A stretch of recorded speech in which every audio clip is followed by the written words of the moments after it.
Well, the Voice Kids coach, Pixie Lott, joins me now. So good to see you. So good to see you too. The talent is extraordinary, isn't it? But it must be so tough to just have to choose one and the other ones, you know, to eliminate, because they're all so good. How do you choose? They're all amazing, and that is what makes it so hard. And obviously, all those kids at the battle stages, they're kids that you've pitched for to be on your team. Of course. So you actually love and believe in them all, but you can only, you know... Yeah. It's good that they learn that young, that, you know, only a few can go through. That's how the business works. So. No, that's true, and I suppose they've got to deal with that, if that's the world that they want to live in, because it's hard.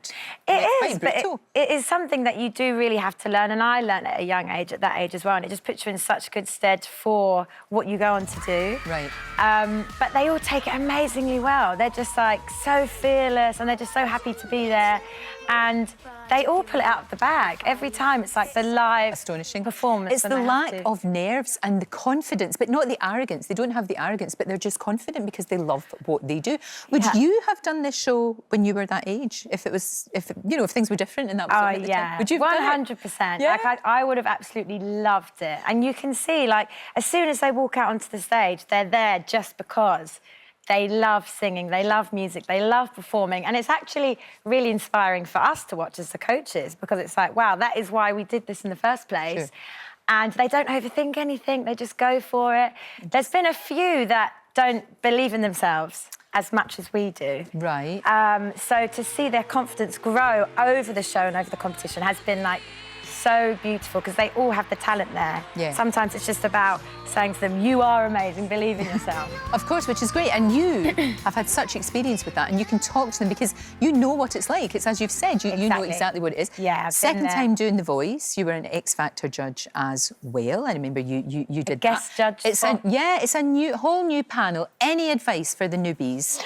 Robbie Williams and Louis and Ada, all the ones that are just coming in. Advice. I mean, I did the X Factor guest judge spot years ago. So I was actually super young when I did it. And I just remember thinking, well, now, you know, being on The Voice Kids, I think the best thing is to do is to go with your heart, not overthink it. If it makes you get goosebumps, you just have to go for it. But also, not to be scared to say what you really think. Like, I remember when I did that years ago, and I disagreed with Simon on a few of the contestants, but I stuck to my guns, and I was like, no, I think this is a no, or I think this is a yes. And it was always different to what Simon thought, and I just thought, that's what I think. I'm just going to be honest and true to myself. Oh, that's the only way that you can do it. Exactly. Absolutely. be authentic. Yeah. Now, look, you're getting married. Is it true you've got 18 bridesmaids? Is that true? It is true. It just sort of got out of hand a bit, but I've got... 18? 13 bridesmaids. Well, actually, 12 bridesmaids, 1 maid of honour and 5 flower girls. Oh, that's okay then. That's all right, Just the 12, just exactly. a dozen. It sounds better when you say it like that. Are they all going to be dressed the same, and are you going to be very nice and get them to wear something elegant and not something peach and huge?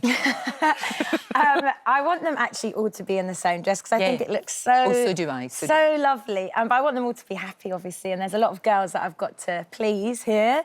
So I think we'll have a good few dress fittings, and it just means we can have more celebrations and get-togethers and have some champagne. It sounds amazing. Are you just going to basically have from now until the wedding next year, just enjoy the whole thing? I mean, you sort of have to, don't you? I think the first...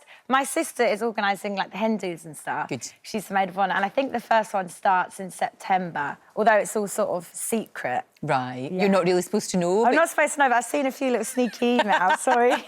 So you do. You've got to know what to pack. You've got to know what to do. You've got to know where you're going and all of that. It sounds great. Enjoy. And also, you're still obviously producing music, new singles out as well. Yeah, it's not actually out just yet, but it will be out soon. I've been in LA writing loads and loads, and I'm so excited because it's the style of music that I've been wanting to do forever, and it just feels really me and just great. Yeah, very true to me. So it's a good time. New music's coming out, wedding preparations, and of course The Voice. Tonight, 8 o'clock, ITV, 8 o'clock for the second round of the battles. Exactly. Very exciting. It's good. It's a lovely, happy family Yeah, how show. can you not love it? Just like, it warms my heart. Pixie, thank you. Thank you very much.